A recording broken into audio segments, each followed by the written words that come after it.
Welcome back to the program. The mother of 20-year-old model Gabriela Engels, who was allegedly assaulted by Zimbabwe's First Lady Grace Mugabe last week, says that she is disappointed with the South African government over its decision to grant Mrs. Mugabe diplomatic immunity. Mrs. Mugabe was granted immunity, allowing her to travel back home with her husband, Robert Mugabe, without answering to the charges. Ms. Engels says that they will continue to fight with lawyers to see to it that Mrs. Mugabe answers to the assault charges in court. According to the 20-year-old's mother, her daughter was traumatized following the alleged assaults in a hotel in Sandton, an upmarket suburb north of Johannesburg, on the night of August the 13th. Meanwhile, South Africa's main opposition, Democratic Alliance, has called for a parliamentary inquiry into the government's decision to give diplomatic immunity to Mrs. Mugabe. In a statement, the party says it was simply inexplicable how Mrs. Mugabe was allowed to flee the country in the dead of the night to avoid criminal prosecution in the assault case against her. The statement reads, and I quote, "It illustrates how unrepentant the ANC government is, and following its complicity in allowing Sudanese President Omar al-Bashir to escape an international arrest warrant in 2015, shows that the ANC government will continue to do exactly what it wants to protect their dodgy friends." Let's talk more on this to discuss. This is our South Africa Bureau Chief, Betty de Beer.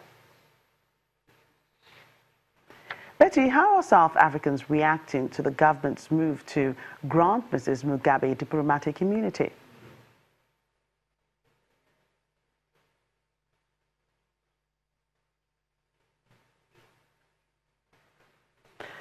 Betty, if you can hear me, I was asking you just there how South Africans are reacting to the diplomatic immunity given to Mrs. Mugabe.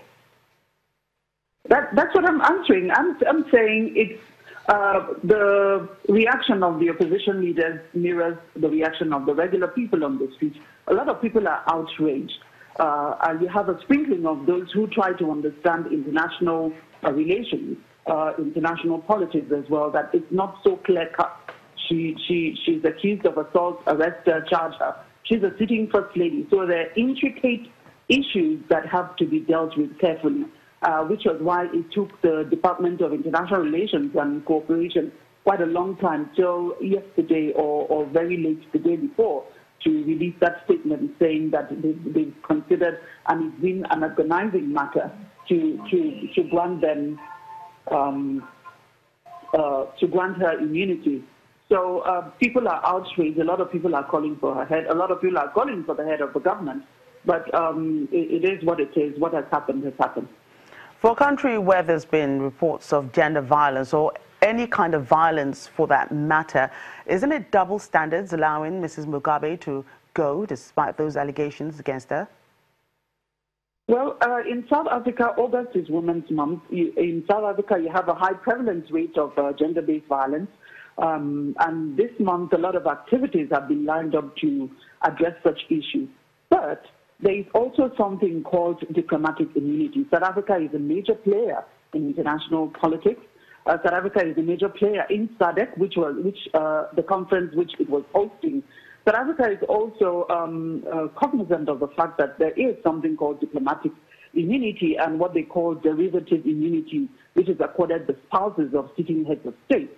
So it must have been a difficult decision to have been taken, but they took that decision, and Mrs. Mugabe is safely back home. But she's a frequent visitor to the country. We don't know if she will want to come back here openly because her children are studying here. That we're looking at already. We heard that AfriForum is seeking to review that diplomatic immunity in court. Whether that will happen, they believe it will be successful. A lot of people think maybe just to make a point, but extradition of a first lady to come and stand trial in another country, a sister country for that matter, may be a difficult or tall order.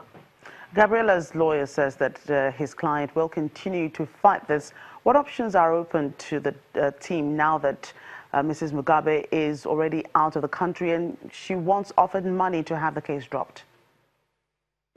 I don't know if there are many options. As I just said, they're seeking to review that diplomatic immunity granted Mrs. Mugabe.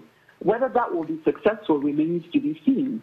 And Mrs. Mugabe is out of the country. For you to bring her back here to stand trial, there has to be an extradition. That may not happen. She's a sitting first lady. So there are not too many options. The issue of the blank check which she was given, I know a lot of people here are already turning on the young lady, saying, since you were granted a blank check, you should have taken that option, knowing that probably she didn't know.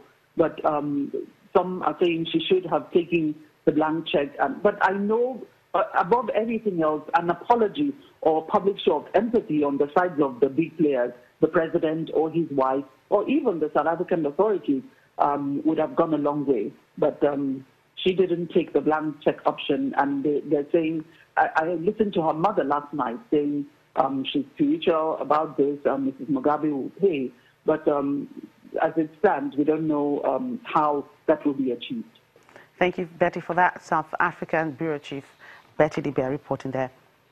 A company linked to South Africa's controversial Gupta family has announced the sale of its stake in a television station and the New Age newspaper to a businessman aligned with the scandal hit President Jacob Zuma for 450 million rand.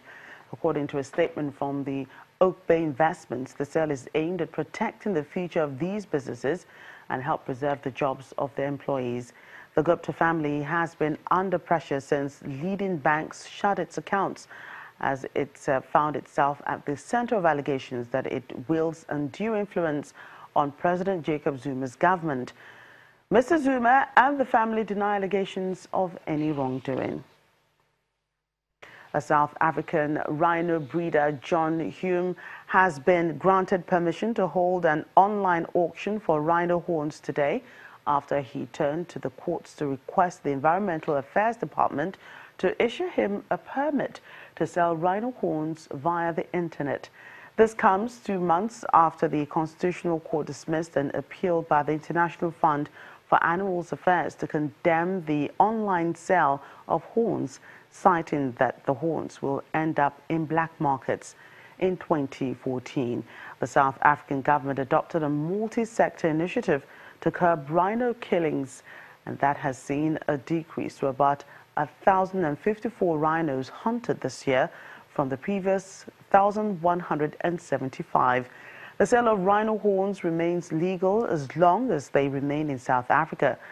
At the last night's conference, Channels Television spoke to the chairman of the South African Rhino Owners Association, who says other efforts to curb the illegal trade have failed.